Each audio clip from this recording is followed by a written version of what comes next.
Iran says it will close the strategic Strait of Hormuz again if U.S. continues its blockade of Iranian ports. The warning came even as U.S. President Donald Trump claimed that Iran has agreed to never close the crucial waterway again.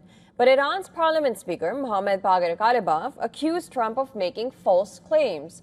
In a post on X, Ghalibaf said Trump had made 7 claims in 1 hour, all 7 of which were false. He added, and I'm quoting, with the continuation of the blockade, the Strait of Hormuz will not remain open. Ghalibaf said maritime movement would instead be subject to Iran's control, with routes determined by field conditions rather than political messaging. Now, echoing the stance, Iranian lawmaker Ibrahim Azizi said vessels passing through the strait must comply with a new system set by Iran, underscoring Tehran's intent to assert authority over the waterway. Iran also rejected the U.S. president's claim that it was ready to surrender its nuclear materials. Foreign Ministry spokesman Ismail Baghie said that transfer of Iran's enriched uranium to the U.S. has never been raised in negotiations.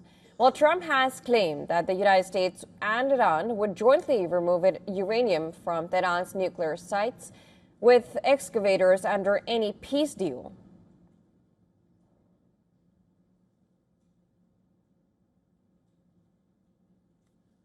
And somebody said, how are we going to get the nuclear dust? We're going to get it by going in with Iran, with lots of excavators, because the B-2s, remember when fake news CNN said, well, maybe obliteration is too strong a word, obliteration. That's so deep.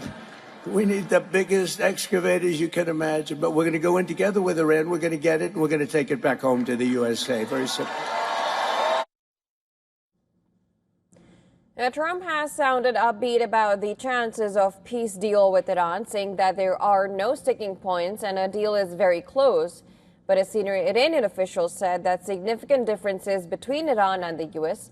The official, who spoke on condition of anonymity, said that no agreement has been reached on the details of the nuclear issues and serious negotiations are required to overcome differences.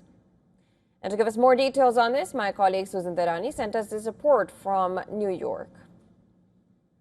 President Trump says that he thinks negotiations with Iran are going well, before adding, but who knows, especially with Iran. He also said that the U.S. naval blockade on Iranian ports will remain fully enforced until what he calls a 100% complete deal with Tehran is finalized, even as Iran has reopened the Strait of Hormuz for commercial shipping during the Lebanese ceasefire. Shipping traffic seems to have very slowly began picking up as of Friday. Trump also says that Washington is prepared to work with the Islamic Republic on removing its enriched uranium stockpiles, but Tehran is pushing back, saying major differences remain, and some state-affiliated media even rejecting claims that a final agreement is remotely close. At the same time, President Trump says that Israel will no longer bomb Lebanon, a key Iranian demand before talks could resume. That has opened the door for possible new negotiations between Iran and the U.S., officially expected to start in Pakistan as early as Monday. Susan Tehrani reporting from New York for WION World is One.